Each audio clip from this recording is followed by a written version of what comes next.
We are joined today by Lemoyne Porter. Lemoyne Porter, a Cleveland sports icon. We're doing this on, it's December 2nd, 2013, and on this day, Lemoyne Porter is the last living member of the starting five of the greatest basketball dynasty in Cleveland sports history, the Cleveland East Tech teams of 1958 and 59 won back-to-back city championships, and we are going to reminisce for the next hour or so with Lemoyne Porter about those magical days. Let me begin by reading a couple paragraphs from a wonderful piece Plain Dealer reporter Bill Lubinger did 4 years ago when you had your reunion. But back when Eisenhower was president and the Cold War rumbled, East Tech basketball, Scarab basketball to be more precise, was revered throughout Ohio and especially in Cleveland. East Tech represented a style, grace, and dominance not likely to be matched. Back-to-back state titles in 1958 and 59, unbeaten in 51 straight games. Remarkable time here. Would you tell us what it was like being part of the most legendary basketball team in Cleveland history? It was more like a dream to come true, not knowing what the dream was originally, or not able to understand the significance of being involved with a group of individuals at that time. It never hit you until years later. But I'd also like to mention the fact that I was just one of many. And the team that preceded us, the team consisting of Tony Wilcox, Walt Killian, Lavelle Ferris, etc., and Gene Deloach, they actually started the whole scenario, started the history, because they got down to the state title, but they could not come out as a winner. So that was nothing more than a lead-in for us to follow. Freshmen coming in from Kennard Junior High School, myself and Stone, and Ken Glenn coming in from Rawlings. The three of us, freshmen, coming in, being able to play on the varsity squad. That was something that's very unique. At that time, Brodsky was our coach.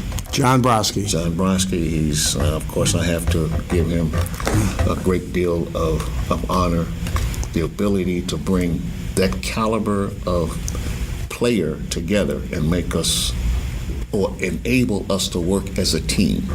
Because when one of us didn't have so-called a fantastic night, there were two others to deal with. And so here was this short little Polish white guy who had gone to South High, I think. Yes. And now he's coaching you guys. Mm-hmm. But he had the ability to maybe look beyond what was actually in front of him and see fantastic things. So after we played Cathedral Latin, this is when we were very young, 10th graders, in fact. Larry Trunk, Dave Payne from Cathedral Latin, we played them at their little gym right off of 107th, I think, across from where John Hay is now. That's great, 107th and Carnegie. That's where we played. And the night that we played and lost, I just said something. May I set the stage here for this now? This was, Cathedral Latin had interrupted East Tech's skein of city championships. Now, the Scarabs, this is the kind of dynasty that you were stepping into. East Tech won the city championship 4 straight years from 1953 to 56. Then Cathedral Latin interrupted that streak. They won it in 57. And then East Tech came back to win 6 straight more city championships, 58 to 63. This was 10 out of 11 years. East Tech, city champion. Now, in 1957, Latin had a freaky team. Yes. They were averaging 100 points a game, weren't they? This was insane. Larry Trunk. Those guys, yes. But they had been playing since kindergarten almost. They've been playing as a team. And you just don't go up and beat a team like that where they know each other, they know their strengths, they know their weaknesses. That's what we had to run up against. In their gym. In their gym. They knew every plank in the floor. And when Trunk would put a screen on you, believe me, you felt it. So that, And the driving layup at one end, you went right into the brick wall, concrete wall. that's right. No margin of error there. So we had to be very careful when you go drive. And that was one of my best offensive threats. I had a quick first step, and I could drive like a maniac. Drive the lane. Drive the lane, drive the side. But I also had the ability to get up high. I was a state high jump champ, and very few people know that. Same thing that Walt Killian. Walt Killian was a state high jump champ. But he didn't have the backbone and support that we had, and didn't realize it until after it was all over. And all of a sudden they say that, Porter, I was always the last one out of the shower. Really? He said, make sure you turn the lights off. Okay. And come to find out, I'm the last of the starting five for that Wow. fantastic team. Franklin, Ferguson, Glenn, Stone. And Well, let's get back to that Latin gym. okay, that Cracker Barrel. Yeah. In size, that's what I mean, the Cracker Barrel. Yes. We didn't have the so-called large spectator space, so we had individuals standing outside the gym area waiting for the game, listening on the game on the radio, but also being close in proximity to where the game was.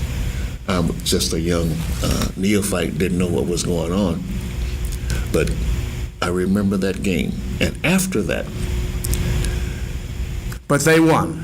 Oh, Bottom line definitely. is they won. They won, and that's the night that I cried after the game for 3 days. You did? 3 days. And I told myself, I'm never going to lose another basketball game at this level. Didn't realize what I was saying, but it happened. So your junior year, you guys, those 2 years, your junior and senior years, you won 51 straight. 51 straight. Absolutely. Unbeaten regular season, unbeaten in the tournament, of course, winning back-to-back state championships. They got to realize that we also had a holdover from the previous years. His name was Gerald Warfield. He was the team captain the first time we won.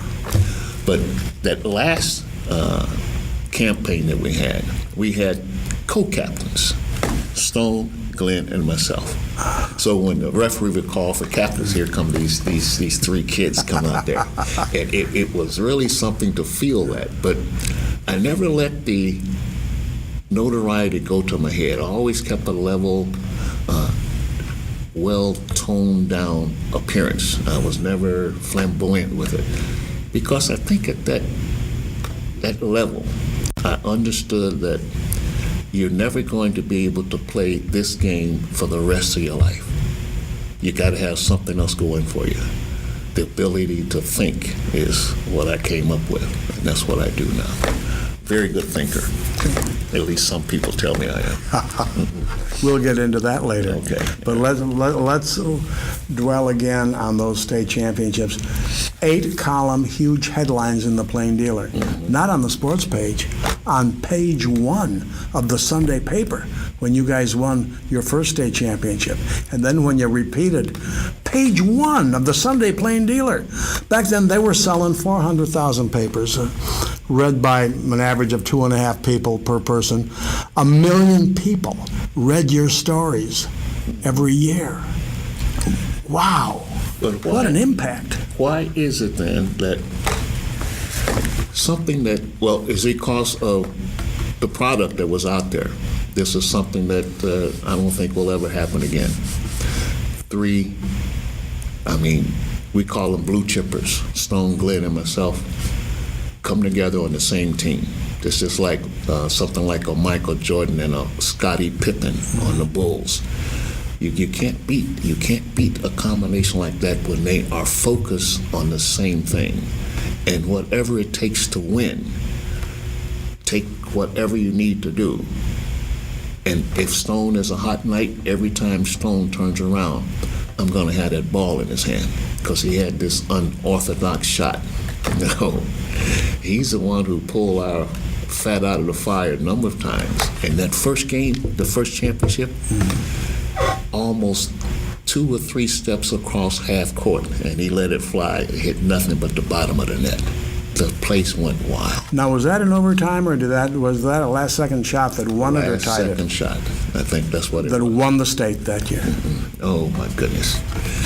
And my wife now, after all those years, she and her friends went down. And in fact, the whole student body was down. And when it got to that point, she said she almost fainted.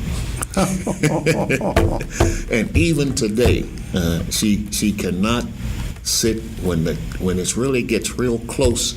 She won't watch it. She's Ohio State grad.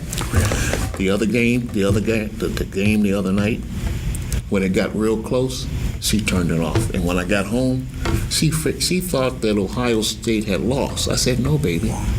She turned it back on. It won. Okay. She cannot watch that last 3 or 4 seconds when it's really tight. But when you said that she was at that first state championship Yes, she game, was. You knew her in high school. We went to the same high school. We took the same driving. Ivan Green was the driving I instructor. remember him. He was the track coach. Track coach. That was my track coach. Really? And I used to tell him that, you know what, Coach? I think the sharpest field event that I love would be pole vaulting. I think that was so cool. In fact, that time, Reverend Bob Richards was the big thing. Sure, yeah. And he says, you know what? He ate his Wheaties. Remember, it was on the Wheaties box. Endorsements. Yes. But anyway, he said, Coach would tell me, you know what? In high school, I was 210 pounds, upper body. I was like iron. But he said, with your body weight, you'd have to have something like a telephone pole to go down the runway. And that's what discouraged me from becoming a pole vaulter. But I was a high jumper. And now the guys are going 7'2", 7'3", using an orthodox form, which is called Fosbury's flop. Yes. I was using the Western roll when you had to get all of this over the bar, above the bar, really. And that was my experience. But now back to that time. City of Cleveland. I don't think we had East Side and West Side when it came to basketball. If the team was doing something to recognize Cleveland, the whole city came together. You're right. Yes. During the summer. In fact, that first state championship. What are athletes going to do during the summer except play basketball? What if you needed money? You need a job. So somehow our coach, John Brodsky, and at that time the Commissioner of Recreation for the City of Cleveland, John Nagy, Oh, yes. made it possible for us to apply for jobs through the City of Cleveland Recreation Department. Guess where my job was? Highland Park Golf Course. Really? What? I was the caddy master No. for a summer. This is when I was at my last year. I was caddy master there. But the first year, I worked with a person who was Harrison Dillard's brother. Really? On school grounds, raking fields, cleaning pools, laying out baseball diamonds, and that sort of thing. And that's how I got my money. City of Cleveland Recreation Department. But the deal is, why is it then that we can't get back to those days when high schools were turning out terrific products in the form of students who were ready to go to the next level? Every high school had its own marching band. There were very few violent altercations after the game or before. it got to the point where City of Cleveland had to discontinue night games because we just didn't have control. But that was a beautiful thing. You go to Mansfield Relays, you go to West Tech Relays. That's right, yes. And you cheered your team on. Yes. One of the influential guys that I still think about today came from Lakewood, Dave Mills. Yes. Oh, Great half miler, wasn't he? oh, tell me about it. Yes. And it was just like poetry in motion just to watch that guy. Yes. And that's where I met him. Really? Another person from Cathedral Latin Yeah. during that era. Let me guess the name. Paul Otis Drayton? Thank you, sir. Yes. Absolutely. Uh-huh. I don't know if he's still with us or not, but He is. we became very good friends. Uh-huh. And occasionally, if I'm out in public and we'll see him, we'll chat a while. But oh yeah, Paul was he's an Olympian too. Yeah. Olympian. So those are some of the guys that I used to so-called acquaint myself with. But Dan, I've always been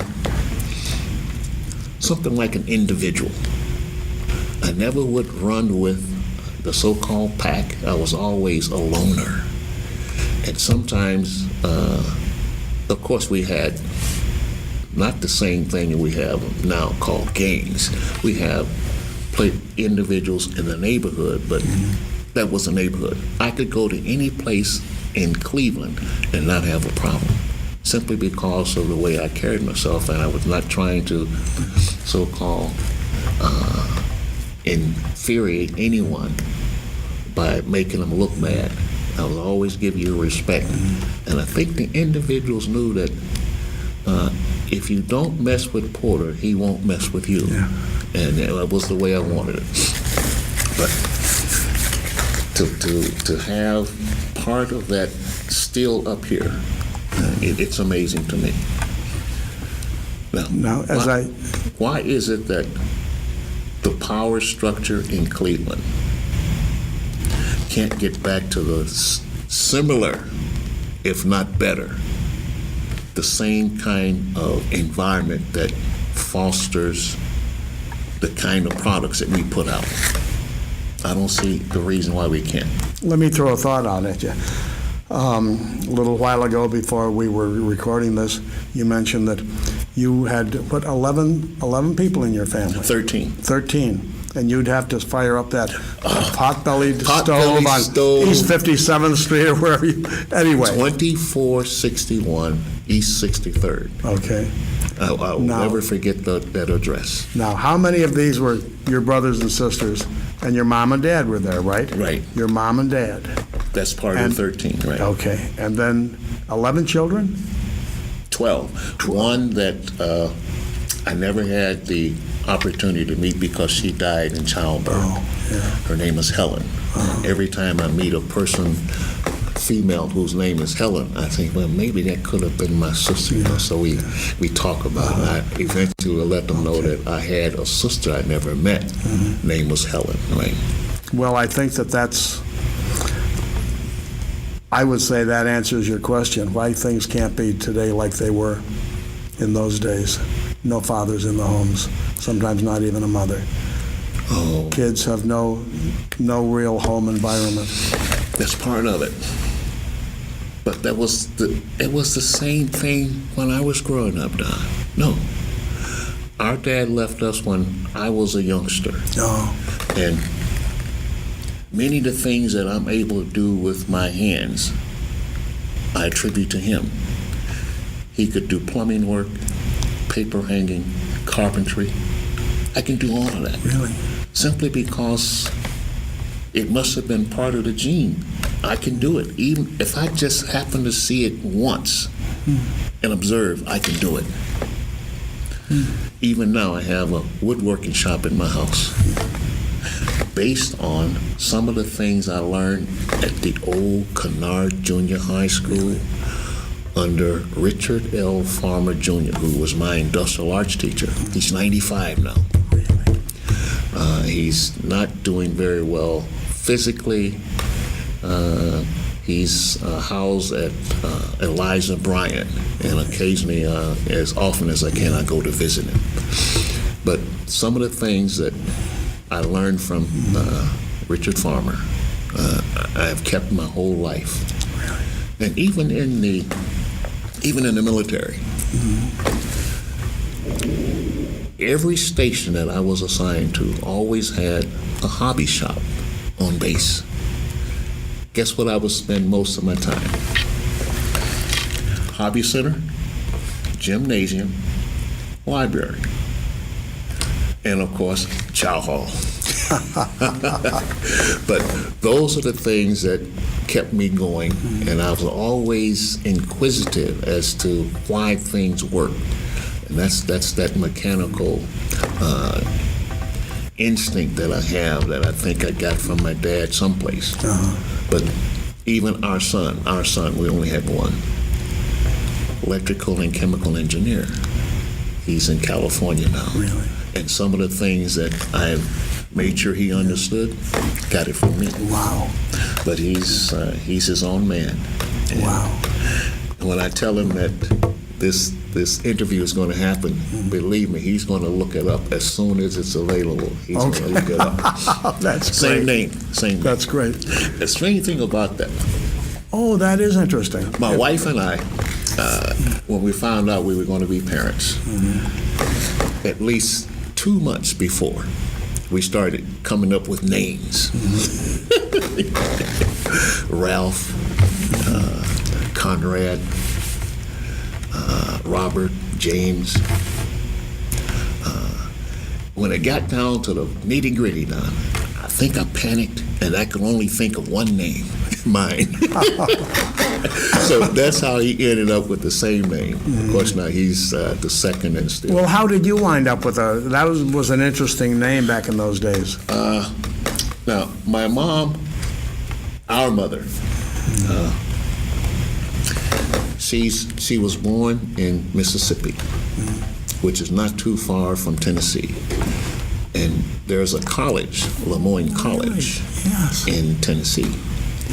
And she was always interested in learning things. But as a result of that, she came up with, I'm the only one in the family that she named Lemoyne.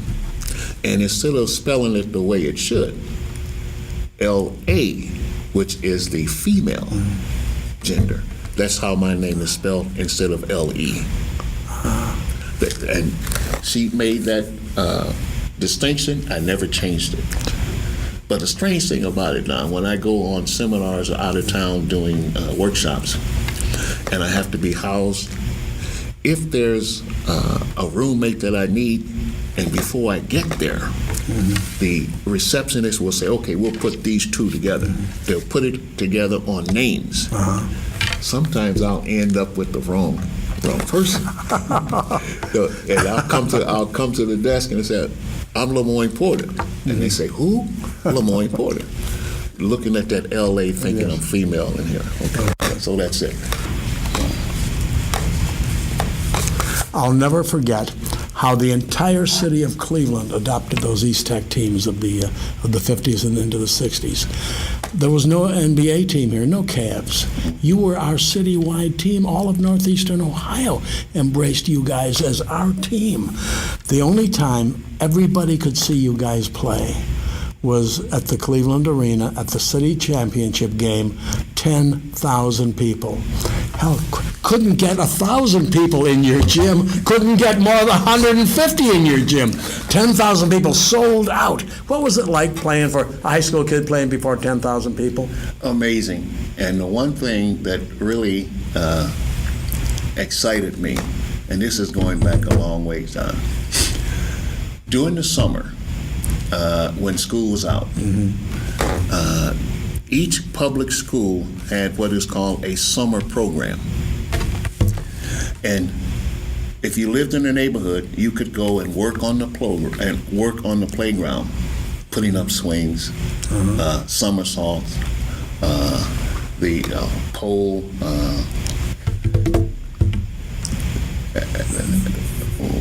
merry-go-round. Merry-go-round. Merry-go-round. Yes. And we had, I think her name, Johnson was her name, Miss Johnson. Now, I'm still a young kid, but you're talking about, oh my God, was she beautiful. And I would go every morning, I would get up, not on weekends, but other days, go up to the playground. I became the best horseshoe pitcher. Really? I was a best kite maker. I still make kites. When we go out of the country, Curacao is one place we did, Cancun. I got time, I'll make a kite. Box kite, Really? novelty kites. I'm still good at that. Well, anyway, that first time at the arena, this is Nick Maletti. That's the name, isn't it? Well, later on, Maletti owned the arena. Maletti, But Al Sutphen owned the arena back in the 50s. well, that's the name I remember because then he took and closed it down and went out to Richfield. Oh, that was Maletti did, Okay, yes. Maletti. yes. Well, anyway, back to the arena. That first time, playing before 10,000 people, first time in my life. And I went out there, and this is when they had that removable floor. Oh, right, yes, the Yeah. ice underneath it and the floor, And the, all- the hard boards and the soft boards and all that, yeah. And Brodsky would take us down to practice on it. Okay. And we had to go up and analyze the whole court. Now, in my mind, I had made a graph. Really? The hard spots, the soft spots, where not to put that ball. Really? I had done that. Nobody else knew what I was doing, but I did that. So, at the championship game, guess who comes down to watch me play? The summer playground teacher. And she actually called. Miss Johnson? Miss Johnson came to see me play. Wow. I say, wow, isn't that something? I still didn't get the big head though. But as a result of that, I started to understand that, look, you got something going here. Don't get the big head and blow it out of proportion. And during my years in the military, we have something called inter-service tournament. Air Force, Army, Marine Corps, Navy, all get together, send their best players. Usually the competition is in Denver. I went there. That's the stop off before you get a chance to go to the Olympics. I missed the Olympics by that much simply because politics got into it. And instead of me going, some other person who had a little bit more juice picked him. So the team they picked couldn't get off of square one. So I said, well, don't worry about it. But I figured that if I had been able to go to that particular time to play between not 10,000 people, but many, many more, I think it would have actually hit the nail on the head and allowed me to realize what I really could do. But as a result, I didn't do it. But anyway. But you say those Olympic teams, what would have been, what are you talking about, the 64 Olympics? Or Yes, absolutely. In fact, I have, the blazer's gone, but I still have the patch. Really? World champs right here. And I have it it's in my scrapbook, I think. But I used to wear it on a navy blue, dark blue blazer. Fantastic looking. But I very seldom. I have a sports jacket. I had all kinds of letters in sports. Brodsky used to get on my case. He never pronounced my name the way it's pronounced. Instead of saying Lemoyne, he always said Lemoyne. He did? Lemoyne. Lemoyne. So sometimes. And I said he was a Polish kid who went to South High, right? Lemoyne. So Lemoyne. sometimes the other team members, when they wanted to really rag me, they'd say Lemoyne instead of calling me Lemoyne. Oh, gee. Okay. But most of them called me Porter, and that was easy. But anyway, at that point, I realized that, look, you need to have something other than your ability to play basketball, because you can see what can happen when you get close to the brass ring or the gold ring, it's not always sure that you're going to be able to put your hands on it. Something always will usually come up to prevent you from doing it. That's when I got deeper into what I was talking to you about earlier.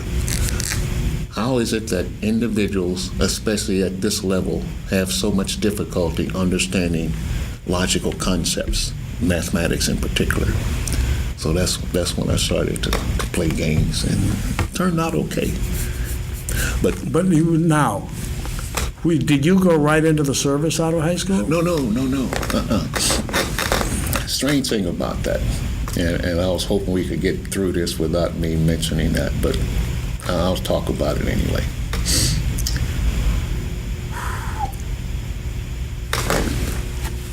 Being a top athlete coming from, they used to call me the kid from back east, going from Cleveland area, predominantly African-American neighborhood, African-American high school, going into a new world. University of Washington, Seattle. It seems strange to me that when the professor would break the class up into so-called study groups or assignments, how is it that I always ended up in a group of one? Me. That doesn't sound right. So they had something called Greek Row. Most every university has for sororities and fraternities on campus. Right. They had Greek Row in Seattle, University of Washington, but not one for me. My younger brother went to Central State. Beautifully. All of the expertise you can want. He's also a mathematician. His son, both of his sons, same way. They went to Prairie View. His daughter went to Prairie View. Texas? Yes. Oh my God, yeah. Our son, my son, went to Stanford, then to Ohio State for advanced degrees, then back. So he's doing his thing on the West Coast. I don't know if he'll ever come back to the East Coast to live, but he's doing his thing. But now, leaving East Tech, 1959, this is when they were still working on the pipeline from Alaska. The original idea was to have me, as a youngster, go to Seattle, get a job in Alaska for the summer, then come back to Seattle for the fall semester, and then start there. But somehow labors didn't work out, and I ended up working at a racetrack. I was working at a racetrack, and then later on I worked at a restaurant just to be able to have meals. I worked for meals. I was a dishwasher, but I was the best dishwasher they ever had. I was fast, I was very rapid, I was clean, I never broke a dish or glass. And the owner was very impressed. So I could have my meals there, but I'd go and stay at this little rooming house. And for snacks. This was in Seattle, Washington? This was in Seattle.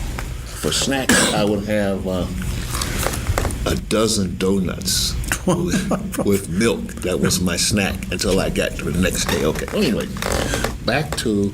This is the summer. You're going to be going to the University of Washington. Absolutely. Now, this is once I spent 2 years there. Okay.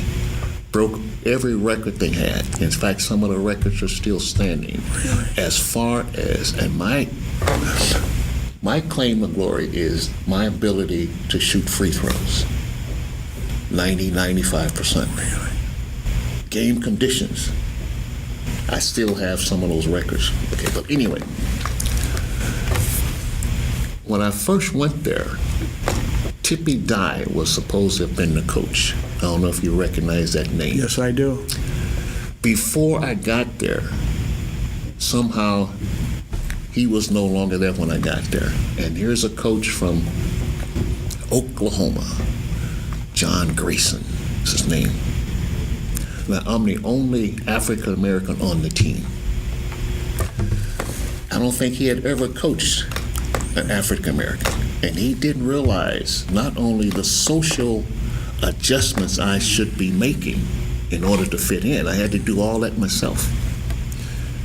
And needless to say, it got to the point where I didn't realize at that level the decisions you make are going to affect the rest of your life. It took me 10 years to get back to where I should be. Really? 10 years it took me. Wow.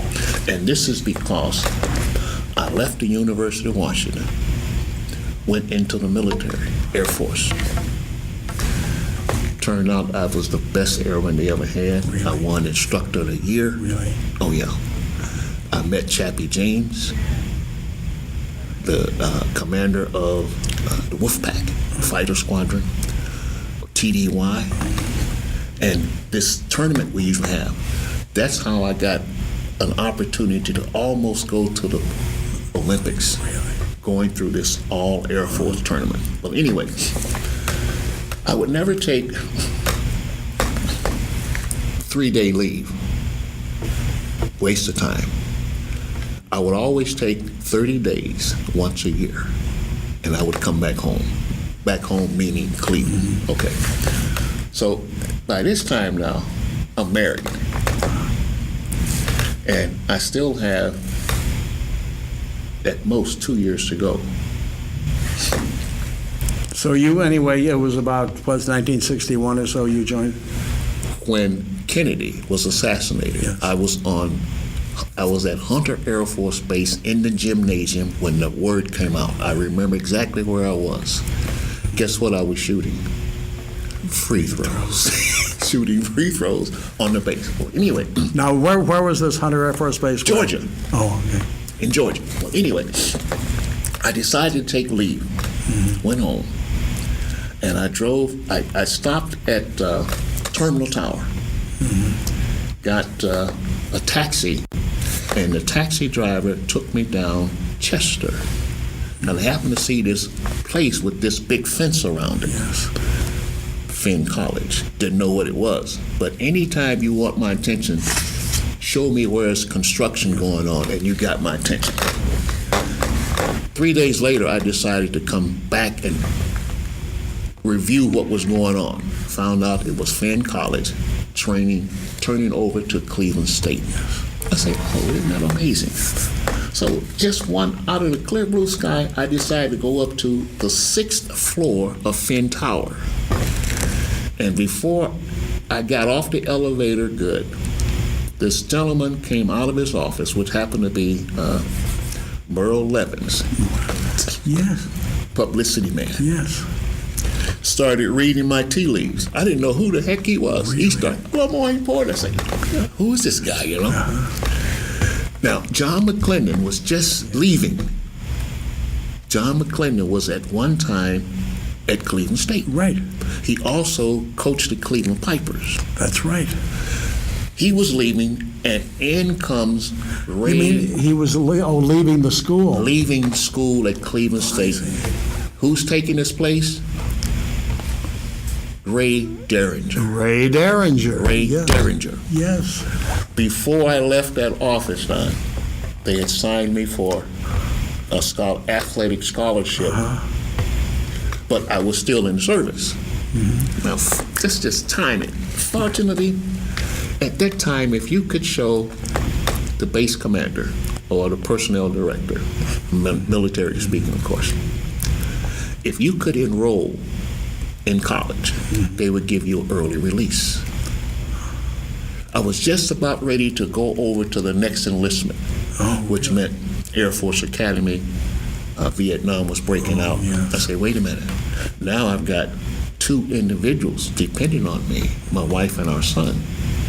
You got to start making decisions based on what we need, not what you need. So I decided this is the time, maybe I should. But what really put the icing on the cake was after winning Instructor of the Year, Colonel Widener was his name. He was a squadron commander, called me into his office. He says, Porter, I've been looking at your record, and what I should really do is I won't tell you what, kick your butt. You're hiding from something. Why don't you hurry up, get out of this man's military and go back and do what you were born to do, teach. That's what he saw. So I decided to take the early out. Now, you had been in, 2 years, 3? University of Washington. Yeah, Right. 2 years there. Then you were in the Air Force for... No. 2 years before I went into the military. Then after I got out, left the University of Washington, that's when the military career happened. Right. And then towards the end of that, that's when Cleveland State happened. Yes. Okay, now, got back to base, fill out all the necessary paperwork, and that fall, I was in a class, philosophy, and they used to have what is called Quonset huts for classrooms instead of regular classrooms at Cleveland State. Yeah. So I finished up in 72. My student teaching happened to have been assigned at East High School. Leon Pryor was principal, Leon Pryor. And he used to be a track man from reserve, Leon Hurdler, I think. Well, anyway, he said, Porter, after your student teaching, you know where you're going to go. I said, okay, fine, no problem. Stayed there 1 year, and I was Tony Wilcox's assistant coach, who had played on the team at East Tech before I got there. That Tony Wilcox. I remember him. Now, anyway. Wore glasses, didn't he? Still wears glasses. Does he? Well, who doesn't? All right, but back then he did. Wore glasses, okay. And he also wore a cage.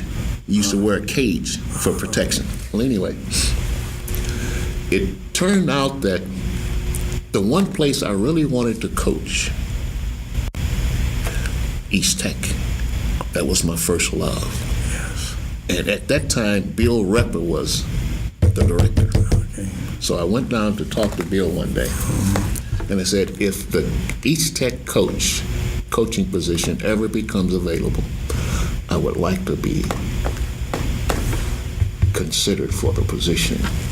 Now, this is when that Shavers, Catherine John Shavers, yes.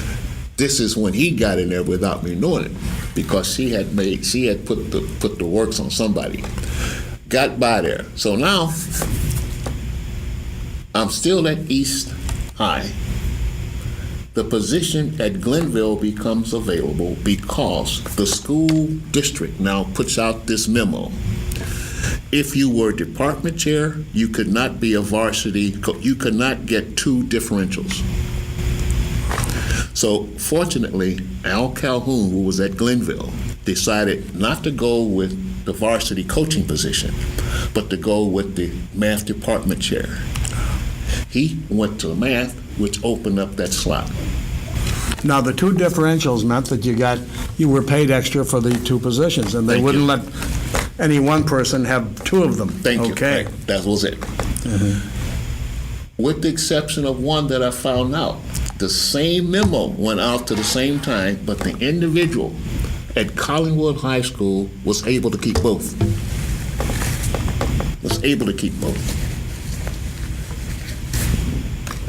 That's another flag that went up. I say, well, okay, fine.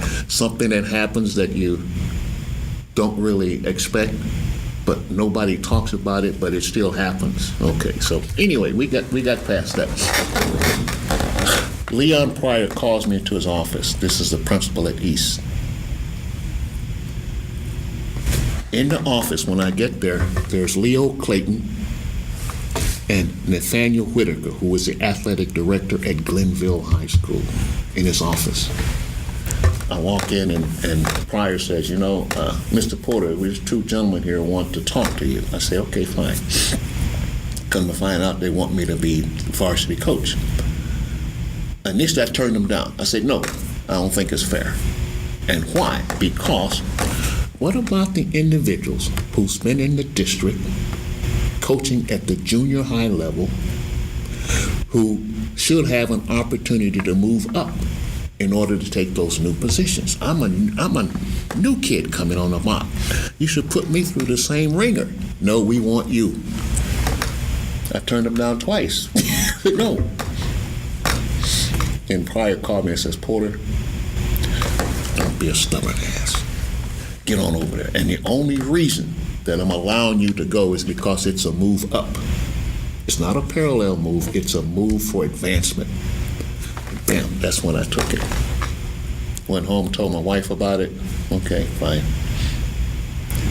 And my track record, if an athlete will stay with me for 2 years, that third year, we headed for championship.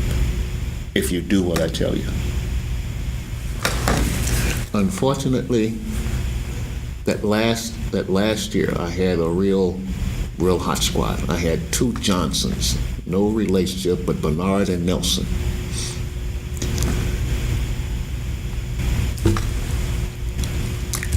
I said, if I could get these guys out of here, there's no way. Nelson could have played NBA as far as skill level. Bernard was better with skills, but he was a slickster. He wanted to take the short way instead of paying the dues. He wanted to be a slickster. I say, well, don't worry about that. So that last game we played, I think we were going to play West Tech. Yeah, city championship. We had everything ready to go. I didn't know that some of my athletes had gone out the night before and partied. Their head wasn't there. We got down to the nitty-gritty of the game. All we have to do is make one free throw. One free throw. We could take it home, one free throw. One guy who's shooting a free throw put up a brick. Now, that was the first time in the history of Cleveland secondary type sports that all 3 teams came from the same school, Glenville. Freshman, female, and varsity basketball. We got 2 of the 3. And the one that we really wanted, the one that we supposed to have in a bag, the varsity. Got down to the last game. So as a result of that, I said, well, it's only a game, Coach. You got to realize this here, that everyone's not as passionate as you are, and they don't take and analyze problems like you do. I should have had a backup, but I couldn't substitute anybody because he was the one who was fouled. I couldn't substitute. And that was one of the guys I had been working on free throws. I said, I got this in the bag. Didn't happen. Well, I got over it. After that, that was a year that all of my veterans got out of there. I decided to leave, and that's when I went to Dyke College as a coach. So you were the head coach at Glenville, what, the 1 year? No. Oh. No. I had good 7-8 years. Oh, really? Oh, yeah. See, Wonderful. I should have remembered that, but I don't, because back then I was traveling with the Indians all the time, and I'd lost a little touch with the high schools. 7-8 years head coach at Glenville. This is when the school district had its first labor action. Teacher went on strike. Oh. That's during that time, right? In that time, no athletics were going on.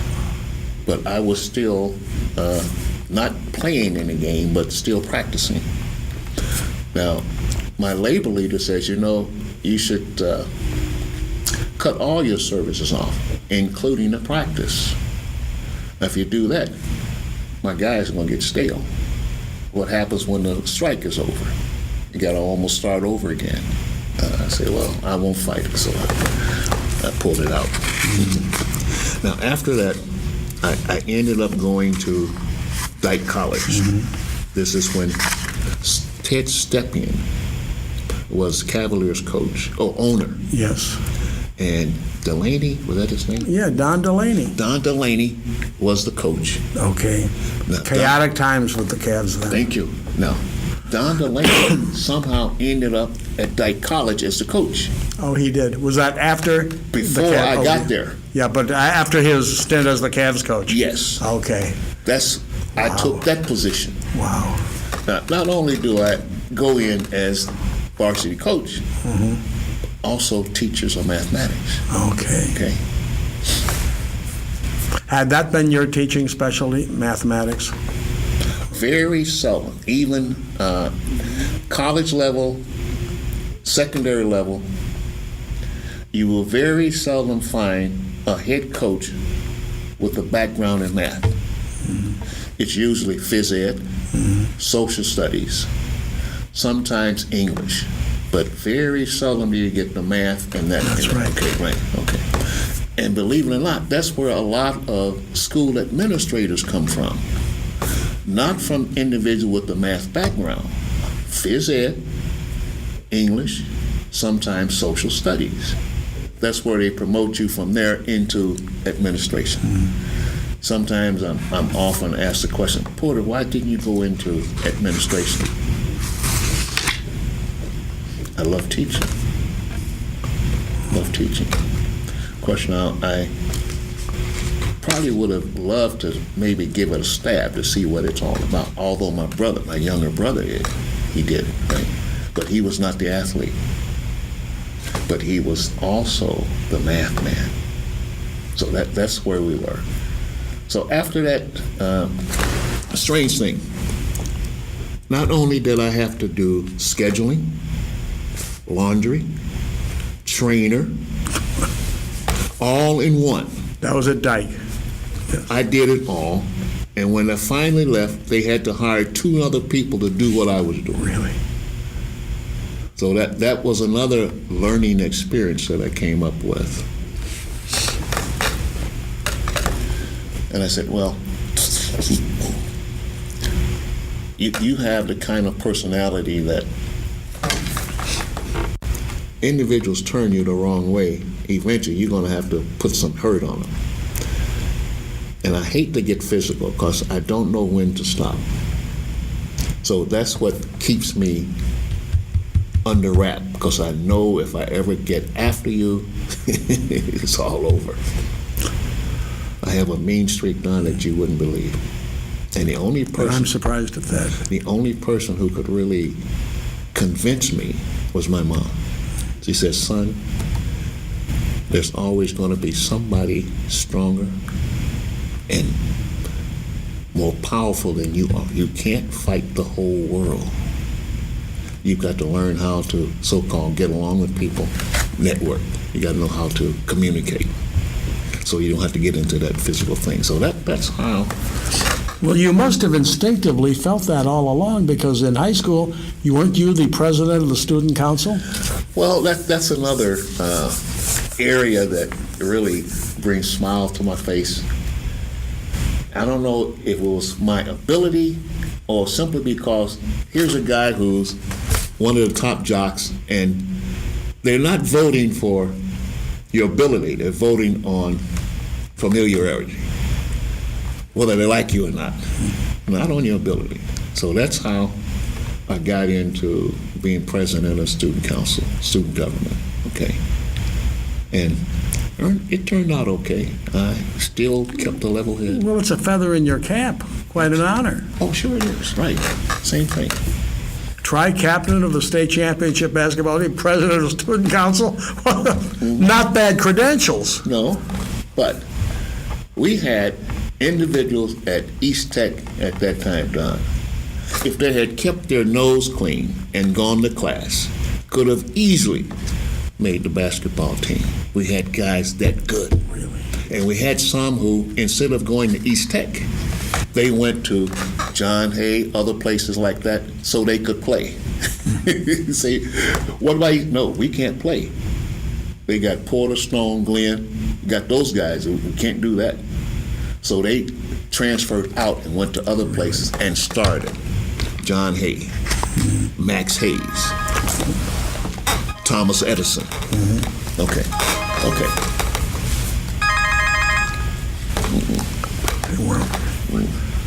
Okay, so there was so much talent in Cleveland back in those days, wasn't there? Concentrated in one area, or different areas, but concentrated. But now that they've opened up Catholic schools, religious schools, our equivalent to charter schools, able to recruit countywide. So regardless as to where you are in the district, if you live in the county, you can go to that school. So they started to pull the top 3 or 4% of the blue chippers. St. Joe. Yes. Coached by Bernie Guilfoyle at that time. Thank you. Yes. One player, Clark Kellogg? Thank you. Whoa, now. Yes. That was not typical, however. Guess where he should have gone to school? Well, his dad played at East High, didn't he? Thank you. Clark Sr. I played against him. We was like two bulls all the time. Really? He was also a shot putter. He was. Oh, yes. Beautiful guy. Once we got to know each other. You mean the father? The father, right? Yes. But guess where his son should have gone to school? Secondary level. Are you going to say East High? Where? Glenville. When I was head coach. Really? That's where he should have gone to school. Now, why should he have gone to Glenville to play for you rather than St. Joe's? Because if the rules had been applied, if you live in a certain school's district, that's the school you go to. But if some other school, well, the way they used to get around it is this. Say a student wanted to go to South High instead of John Adams. South High offers Greek as a language. The other school didn't. So when you got ready to apply, I want to go for Greek. And that's how you could get in. That's how it is. No. But that's the information I received years ago. I didn't fight it. I said fight it. Well, now, let's backtrack just a second on this point. The Clark Kellogg, if he had gone to a public school, it would have been Glenville. Should have been Glenville. Should have been. Should have been. Probably would have been. But now listen, are you complaining that he went to St. Joe's instead? No. I mean, that was quite legal that he went to St. Joe's, right? Only because he was recruited and what was offered as inducements for him to get there. Oh, okay. Oh, whoa. I don't know. But come to find out, sometimes family members get new cars, they get new jobs, all the good stuff. You know, I can't compete with that. No other college can. No other school can. If the price is right and you want that athlete, if you don't do it, the alumni will do it. Ohio State's a classic example. Classic example, Claret, Maurice Claret.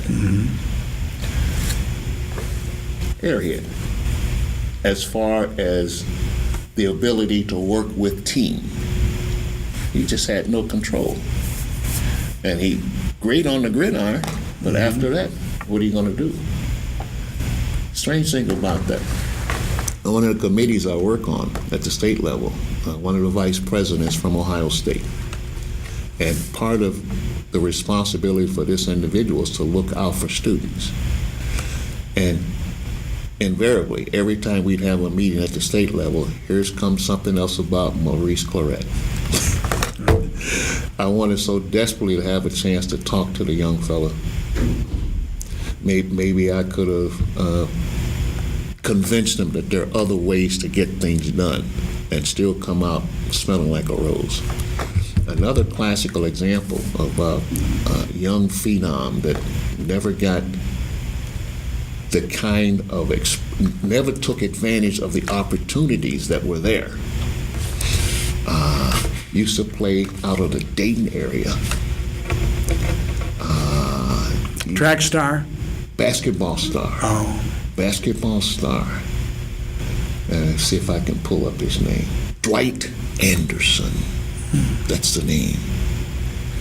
It would be nothing for Dwight to hit 45 or 50 points.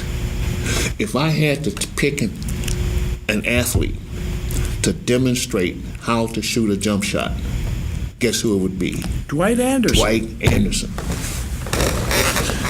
Like, it was phenomenal to me to watch it because I knew exactly what it took and how to look for it. He had it. But he ended up with abuse problems with drugs, and no telling what else happened to him. I think he used to play professionally with Kentucky, some team out of Kentucky. In the ABA, the Kentucky Colonels. Thank you. Okay. But no. But that was a beautiful. Oh, Dwight Anderson. Funny thing, I don't remember him. What school in Dayton?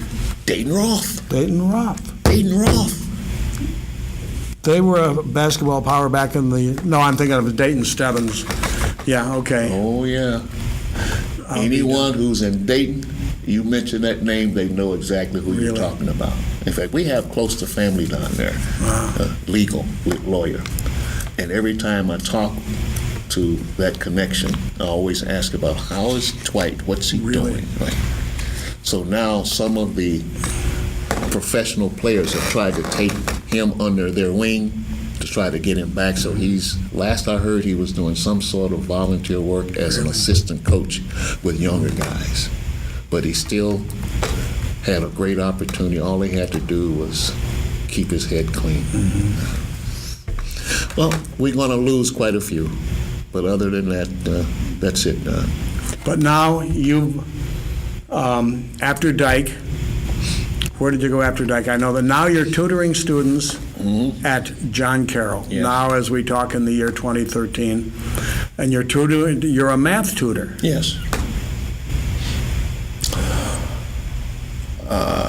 Have we caught up with your life in there? What between Dyke and now you're tutoring? Almost, with the exception of... Like a freelance tutor? Or you work for John Carroll now?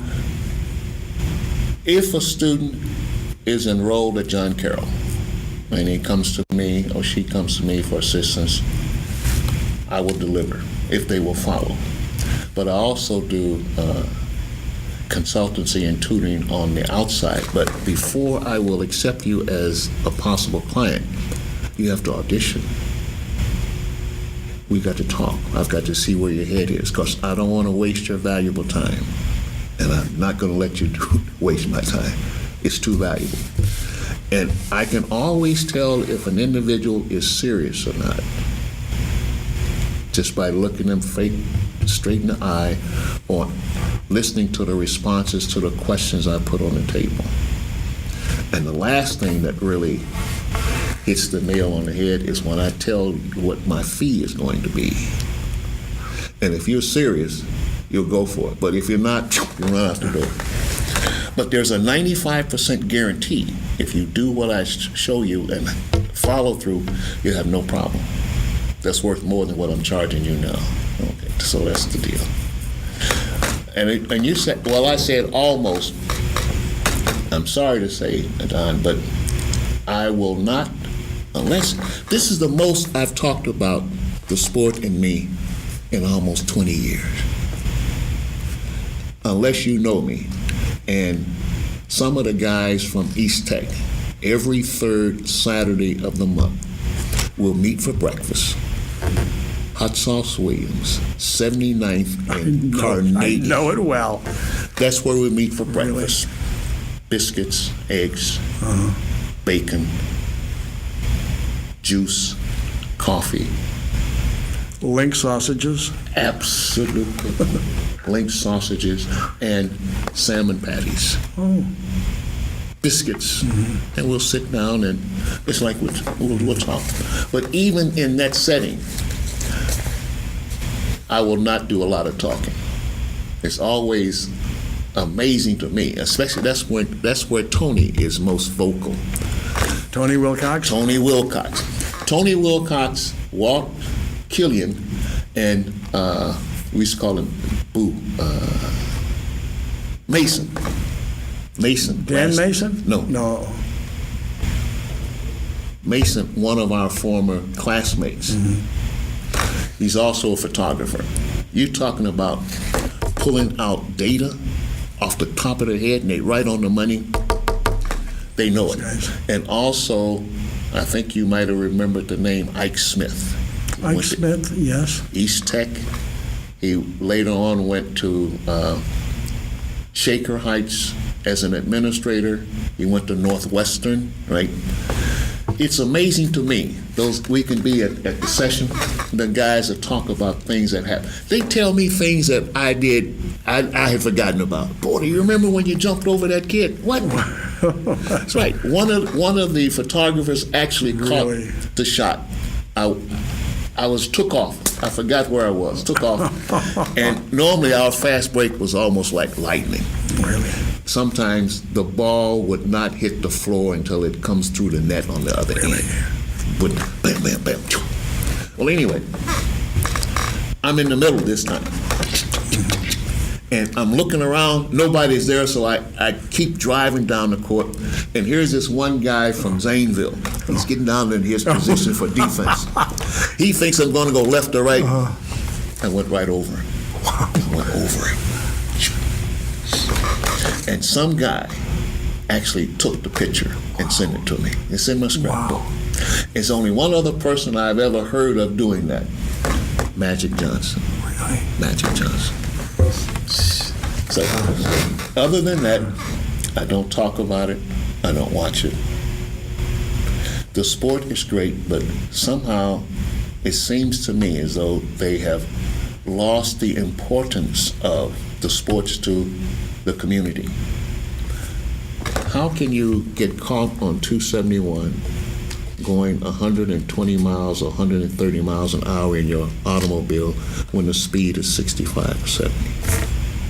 You are an athlete. You've got resources that you never forget, you don't have ever run out of, but you don't know how to control it. And you end up doing all these funny things, domestic problems and tattoos all up and down your body. But it's their right to do what they want to do.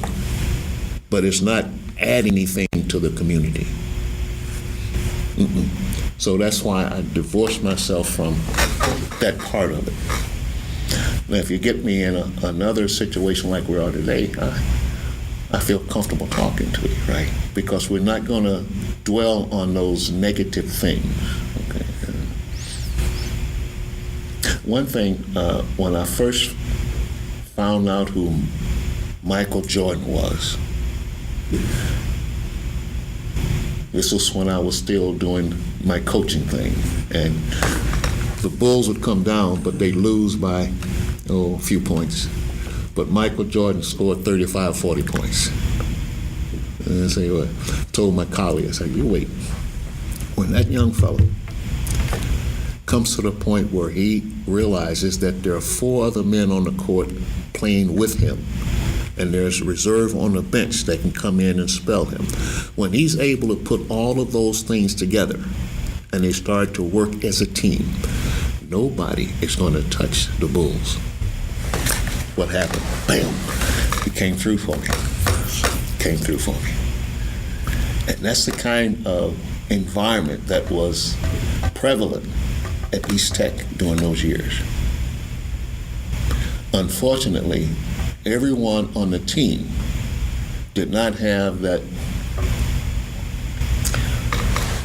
drive for education. They just went for the sports. Strange thing, when we go on a campaign, either tournament or an away game, that was very important. The only person on the bus, Don, with a book was me. Really? And what did I do most of the summer other than try and stay in shape? You know where Scoville is? Yes, I do. So where East Tech is right now, the new building, that street that goes all the way down to 66. At the end of 66, guess what's there? A graveyard. It's almost 3 blocks square. 3 blocks square. My training for the summer, if you can't run around that graveyard 3 times without stopping, don't go out for basketball. He's going to run you off. That's what I would do all summer. That, in addition to going over to POC and playing. That was my training. And trying to impress Miss Johnson. No, Miss Johnson was earlier. Miss Johnson was when I was making kites and pitching horseshoes, and also shooting marbles. I was the agate king in the neighborhood. Really? The salad dressing jars that restaurants have, those big things. Yeah. I had 5 of those full of marbles that I had won, and my younger brothers would go with me to the school ground. They would pick up when I would be shooting. Really? I had the power that I could hit a marble and it'll blow up. Really? I had that much power behind it. And we had gigantic rings, okay. So I had lots of fun doing that. Lots of fun. Well, those were, tell you, in many ways, those were happy days. At least to me. And for me, too, I joined the high school beat at the Plain Dealer in 1964. And those years that I was on the high school beat were truly happy days for me. Later on, covered the pros, traveled with the Indians, traveled with the Browns, watched those sports change. Not for the Saw better. it firsthand. Not for the better. No. But those were happy days when I was on the high school beat. Yes. And you are a symbol of for many people in Cleveland, the happiest days of their lives, even though maybe they weren't a Scarab, maybe they didn't go to East Tech, but you were our pro basketball team. Well, I was very fortunate. You were citywide heroes. Yes. Everybody knew your names. And then, of course, one of your guys went to Canisius, and another one went to Providence, and then Glenn went to Providence. Pardon me? Glenn went to Glenn Providence, and then later, I don't know, they never really played NBA. Isn't that amazing, to me at least? Now, NBA players, Indiana, Boston area, Lucas from Middletown. We had one player from the Cleveland area. He went to John Hay. Charles Oakley, That's later the on? name. That's the name. Oakley from From John Hay. Hay, yes. Kellogg, not from the Cleveland, but from the Cleveland area, right? Cleveland area. He played pro. Now, I often thought about that, and based on the caliber of young Clark and his style, the worst place that he could have gone to college was Ohio State. Really? That's what I think. And I say that because his style of playing was not ultra control. He had to have the freedom to express himself. And when he went to Ohio State, he was subdued. He was put in a box. He could not shine like he normally shines, right? And each time I would hear about it, that's what held him back. And I think he had a injury or something that took him out of there. That's right, yes. But he could have done a lot of better. But instead of going to Ohio State, a lot of folks don't agree with me that. But I think if you talk to Clark and he gives you the truth about it, he will agree with me. No, there's no way that you're going to stifle this young fella. It's just almost like when the Cavaliers got hold of LeBron James right out of high school. You're going to try and build a franchise around one player. In order to do that, I think you need a supporting staff. Not only the coaching staff and the things that go behind the scenes, but you also need players on the floor. Now, he had 7 years to bring that together. Didn't happen. So now all of a sudden, spectators in Cleveland says, okay, LeBron James is a bad word now because he left. Now, from my indication, there are individuals in Cleveland trying to get him to come back. Bad move. No. And I say that because you have tasted glory. NBA champs. You have broadened your horizons. I don't know if it's good or bad for you, but you have certain desires now that you didn't have before. Now you're going to come back to the same team that did not support you to begin with? No. If I had anything to share with him, I would tell him to look at the history and look at what's happening now. Many of the players are coming in from Europe. I don't know how many. Augauskas was the last one I can remember coming from Cavs. He's no longer there. I don't know if he went to Miami before or not, but I don't think he's active anymore. No, he's. I believe he's working for the Cavs now, back here in the front office position. Okay, but not a so-called player. No, done as a player. He's got the money now. He doesn't have to put his body on the line. Okay. Look at the Cavs lineup. The team, look at the Cavs team. I'd say 85 to 90% are African Americans. If you look at many of the NBA teams now, if it's not that high, it's close to it. How many African American owners do we have? NBA. Michael Jordan, maybe, is he an owner? Thank you. That's about it. If he still is, Yeah. I don't know. How many African Americans are in leadership positions at the office where the owner is? I don't know. Okay. So if you have 85 to 90% of your players African American, and you have non-African Americans making the decisions, logic tells me I'm going to make decisions that's beneficial to me,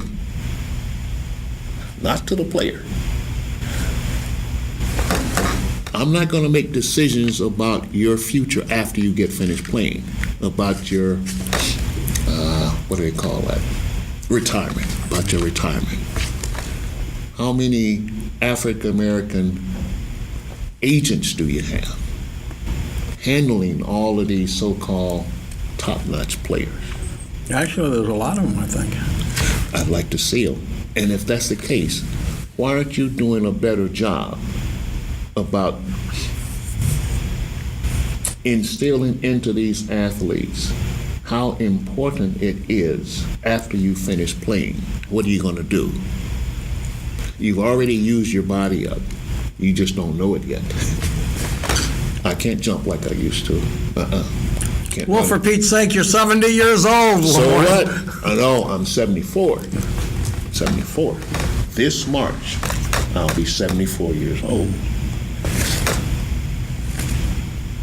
Abdul played until he was in his 30s. I played at Cleveland State when I was 30. I was playing against, what's his name? I think he played for, Musselman, is his name? Bill Musselman? That's the one. He was the head coach of Minnesota and then later on the head coach of the Cavs. Before Minnesota. He was at some... Oh, Ashland. Thank you. Yes. Guess what his strategy was? Musselman's strategy was this at that time. Come down, you play. Jump ball. His team gets the ball, makes 2 points, turns it over. The opposition comes down, take a shot, and misses it. Ashland gets the ball. Guess what? Did they stall then? That's the game. That's the game. That's it. Okay. You know, you mentioned Cleveland State. I would like to, you know, as we wind up this conversation, I'd like to ask you to reflect momentarily on your Cleveland State days. You played for Ray Derringer. Ray Derringer. And tell us about that experience. You were a little older than everybody else then. I was older than everybody. Sometimes older than the coach of the opposition. Really? They used to call me the old man. But I had one goal. Now, don't forget, prior to that, I had made a decision and didn't realize the consequences. This is coming out of University of Washington, going into the military, right? Listen, young fellow, the decisions you make now are going to be what forms your future. So my goal when I got to Cleveland State under Ray Derringer, first year, I was MVP. MVP. And surprisingly enough, one of the instructors I met in the military was also out of it, and he was in a news position. He came to Cleveland State and did a piece on me. Really? Yeah, Tom. I forget his last name, but his first name is Tom. He tracked me down, really? And there I was. And I remember Tom being on the pedestal, the platform, and 300 troops out there, and he would be going through exercises. Okay, and I would have two of my flights down. We'd be doing it. So that's how I got to know him. Demonstrator post. Thank you. Well, that's what he did. And when I got to Ray Derringer and being the oldest guy on the squad, turning out to be MVP for the first year, my goal, after reflecting on that one decision that I made that took me almost 10 years to get back, this was the goal. Don't leave Cleveland State without a degree. Whatever it takes, don't you leave. It can't get any tougher than what it would be if you did. You think education is expensive, try without it. So as a result of that, that was my ultimate goal. And instead of doing all those fantastic things I used to do in the court, I didn't do it anymore. I'm thinking ahead. I could still handle the ball. I could still do all those things. But then I would always start to think about it before I did it. Get a rebound? No, I wouldn't jump over you this time. I'll wait till you come down, I'd take the ball from you. Or I'd go up before you got there. I had the ability. This is when I was in the military, when we had won worldwide. I mean, it was fantastic. Some of the guys who played worldwide later went into pros. That's how good we were. I could go up and get a rebound. And if my back was to the court, I could turn all the way around in midair and fire that ball with this hand to that release person who is normally at the center of the floor. Well, and if I was this way, I could turn the other way and do the same thing. There's no one who could get the ball from me once I had my hands on it. And it's like a vice. So that was one of my strongest points, and that lightning fast first step. And if I get past you, forget it. In fact, I wasn't able to control it once I found out I could do it. And Bob Brown, who was the head official. Bobby Brown, yes. That's the one. Here in the year 2013, he is not only still alive, he's still talking basketball. He's like 94 years old. That's the guy. That's the guy. That's the guy. Well, this is what. Once I failed to control that thrust, that energy, once I got past the defense, man, I didn't know how to shift left or right. If there was a person in there, I'd take you out, bam, run right over you. And guess who wasn't that called charging back That's then? what it was. Guess who was right there to blow the whistle on me? Bobby Brown. Oh, Jesus. We're the best of friends now. The best of friends. Oh, yeah. So that's what I used to think about.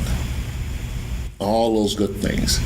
Now, once we get back to Ray Derringer now, and I said that I'm never going to leave Cleveland State without a degree, I started to get more involved with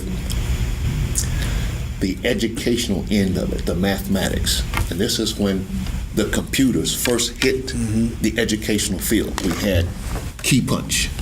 You had to put a cartridge in it. We had COBOL, Fortran, and BASIC, those languages that I know all of those here. Okay. And I could actually see the ability of a person to program a computer to do all of the grunt work that's necessary. Those 22 volumes, those 150,000 calculations that's necessary, it's done by the computer. All you got to do now is put those two values in, bam, it's over. Well, now let me point out to our listeners or viewers that these 22 volumes, that's a program, a teaching program that Lemoyne has developed. And it's to turn kids into math scholars. It's impossible for me to explain how it works, and we don't have time for you to explain exactly how it works, but you mentioned those 22 volumes.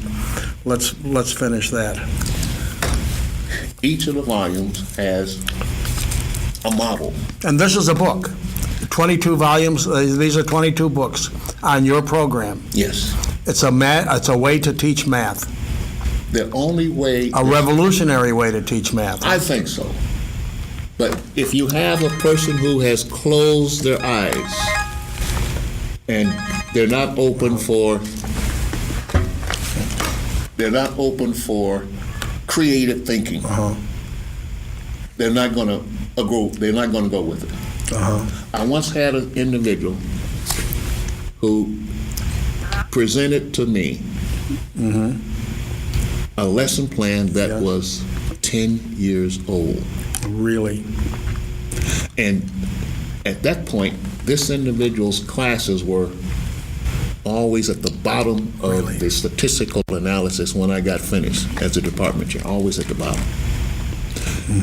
And students that were in that class, when they left that class and moved to the next one, definitely unprepared, which as a result, the other class started to go down. So this is another reason I developed the process. So each of those models, if a student can complete those models, the majority of the lack of foundation. And another thing I discovered was many individuals who have difficulty with math is because of lack of confidence. They believe they can't do it. As a result, they don't do it. So part of my approach is to tear that down so that you can have more confidence. So when I get ready to ask a question or you come to a question on a test dealing with this mathematics, you don't fold your tent. You know exactly what is asked about it and you know how to approach it. That's the deal. So this is where a former two-time state champion from East Tech in the late 50s, that is where you are in life, trying to teach the world math. Yes. And I believe you're the guy that can do it. That's where I am. Lemoyne, thanks for sharing this time with us, and I'm sure that our listeners and viewers will enjoy every minute of this conversation. I appreciate the opportunity, Don. And once again, it's December 2nd, 2013, when you and I are sitting here talking and leaving your legacy forever here at the Cleveland Public Library. Thank you very much. Thank you, Don.